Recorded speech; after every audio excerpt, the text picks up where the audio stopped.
Assalamualaikum warahmatullahi wabarakatuh.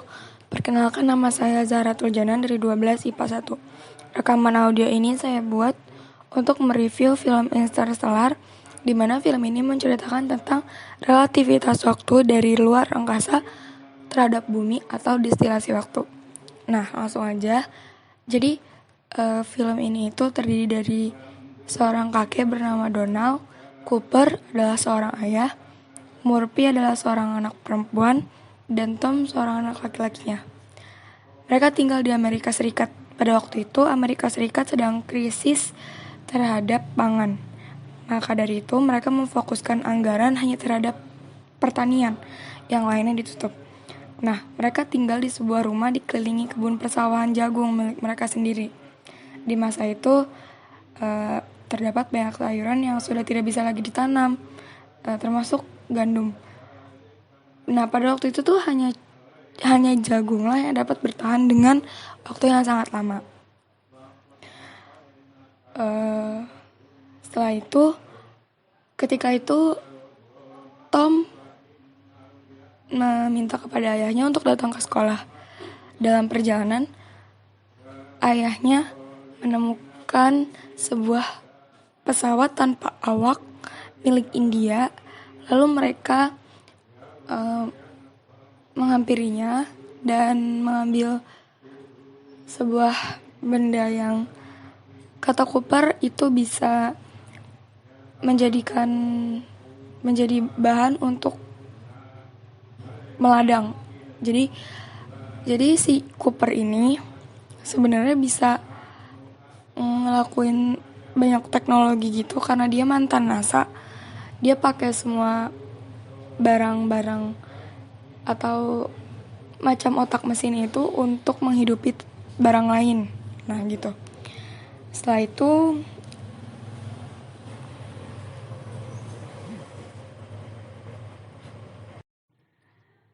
ketika sedang menonton pertandingan baseball, Cooper dihadapkan dengan bencana badai besar. Jadi di sana tuh ada badai.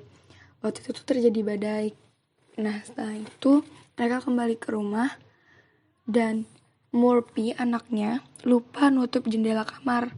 Nah, setelah badainya usai, keesokannya, Cooper tetap ada di dalam kamar Murphy karena di situ tuh ada sisa pasir badai yang terkena cahaya dan membentuk sebuah pasirnya tuh jadi ada ketebalannya masing-masing. Dan Murphy bilang kalau itu adalah Morse, kode Morse. Tapi Cooper membantah bahwa itu adalah bilangan biner. Jadi apabila garisnya tebal, maka menunjukkan angka 1, dan apabila garisnya tipis, menunjukkan angka 0.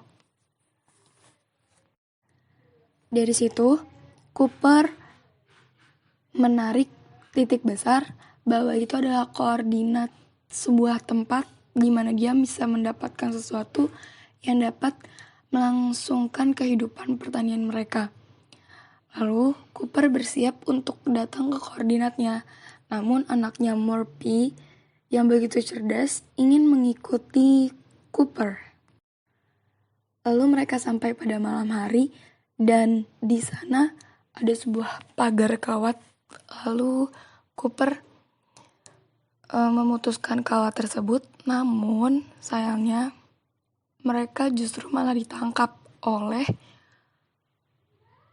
NASA. Jadi Amerika itu menutup NASA karena kan lagi krisis pangan loh. Jadi semua ditutup termasuk NASA mereka. Setelah itu mereka bertemu oleh seorang Profesor Brand, profesor terkenal, fisikawan terkenal, dan ada beberapa timnya di sana. Ada juga seorang anak gadisnya, namanya Dr. Brand, itu perempuan. Nah, karena mereka ini tahu kalau si Cooper ini mantan NASA, mereka minta Cooper buat bantu mereka cari planet lain untuk demi kelangsungan hidup manusia di bumi. Nah, Cooper diminta untuk menjadi seorang pilotnya. Setelah dipikir-pikir, mereka pulang ke rumah. Cooper menjawab iya, namun si Murphy ini gak mau ditinggal sama ayahnya. Namun si Cooper tetap bersikeras untuk menjadi supir pilotnya, dan akhirnya dia kembali ke lingkup NASA itu. Nah, mereka mulai melakukan perjalanan. Yang pertama ada plan A dan plan B. Plan A, mereka harus pergi untuk mencari planet lain, sedangkan di planet B mereka mengacu pada teori Dr. Mann, dimana sebenarnya sudah dirumuskan sama Dr. Mann, tapi Dr. Mann ini menghilang begitu saja dan entah kemana. Cooper, Dr. Ben bersama timnya yang lain pergi menuju ke Saturnus. Cooper selalu berinteraksi melalui rekaman video. Setelah 2 tahun sampai di Saturnus, Cooper sama Romley melihat wormhole. Wormhole itu menurut mereka adalah bola. Dimensi 3 itu menunjukkan bola, dimana bisa dapat menghubungkan antar satu galaksi dengan galaksi yang lain. Jadi another galaksi gitu. Mereka bisa nemuin galaksi lain selain galaksi Bima Sakti. Ketika mereka memasuki wormhole, Endurance mengalami goncangan dan semakin cepat, diiringi pergeseran waktu yang relatif cepat. Jadi itu tuh mereka kecepatannya bertambah pas masuk ke dalam wormhole itu. Terus timnya udah ada di tata surya lain, dan mereka udah melewati waktu bertahun-tahun lamanya meninggalkan bumi. Jadi mereka tuh di luar angkasa tuh cuman sepersekian jam, tapi di bumi itu tuh udah lama banget, udah bertahun-tahun mereka ninggalin bumi. Dan mereka memiliki tarikan yang besar kan. Itu tuh membuat Cooper memilih untuk mendekati bintang neutron. Nah, setelah itu tim memutuskan untuk menurunkan pesawat ke planet Miller demi mendapatkan data mengenai planet tersebut. Nah, setelah itu mereka sudah memasuki atmosfer planet Miller. Kalau diperhatiin sih, waktu itu tuh ada yang namanya Gargantua, jadi mereka itu bisa ngelihat masa lalunya gitu. Nah, si Cooper tuh ingat kalau misalkan banyak terjadi keganjalan, dan sebenarnya tuh di rumah dia tuh sering terjadi teori-teori fisika modern gitu. Dan di planet Miller itu tuh cuman ada lautan yang luas kayak samudra, tapi nggak ada daratannya sama sekali. Terus abis itu kedalamannya itu cuma selutut doang. Jadi samudra luas, tapi kedalamannya itu cuma selutut. Jadi mereka bisa jalan gitu di hamparan samudra. Terus mereka cari sinyal. Nah, mereka Cass, ada yang namanya robot Cass sama TARS. Jadi Cass itu bilang kalau gravitasi di planet Miller itu sebesar 110% dari gravitasi bumi. Nah, sialnya bagi tim mereka, waktu itu tuh ternyata terjadi gelombang besar, atau kita biasa sebut tsunami ya, tapi itu gelombangnya tuh gede banget. Dan itu tuh menghantam mesin mereka. Mesin mereka tuh jadi kebasahan, dan mereka membutuhkan waktu untuk mengeringkan mesin itu kalau misalkan mereka mau jalan lagi. Nah, di tim mereka tuh ada yang namanya Romilly. Romilly itu bertugas untuk menjaga komunikasi dari mereka kepada Profesor Brand, dan mereka harus menunggu mesin itu kering selama hampir 2 jam, dan Romilly keluar dari bagian lain dari awak pesawat itu, dan Romilly itu terlihat tua. Mereka telah menghabiskan waktu selama 23 tahun lamanya untuk menunggu 2 jam pesawat kering di luar angkasa. Nah, dia tuh tahu kalau kondisi Profesor Brand itu semakin memburuk. Akhirnya Profesor Brand itu meninggal. Di detik-detik terakhirnya beliau mengucapkan permintaan maaf kepada Murphy karena membohongi Cooper dan membohongi tim-tim lainnya. Jadi sebenarnya plan A itu nggak ada.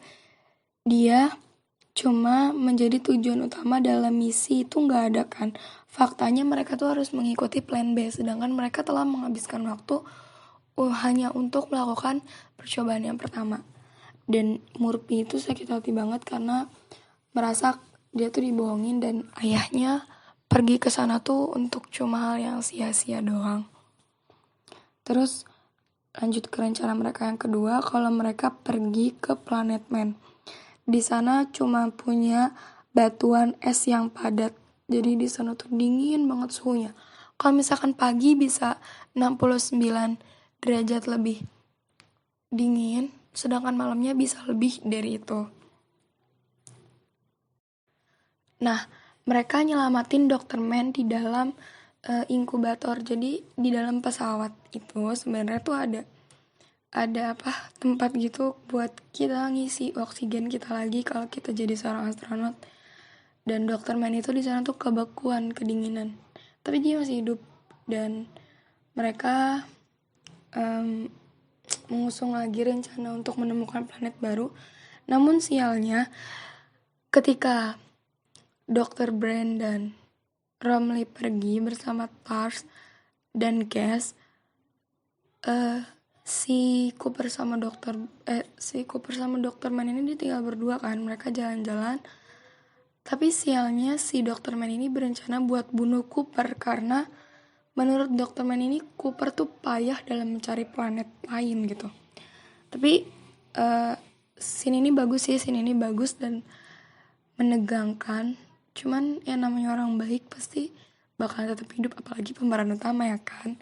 Jadi si Cooper ini tetap selamat dan dia masuk ke dalam scene yang paling akhir dimana udah mau selesai filmnya.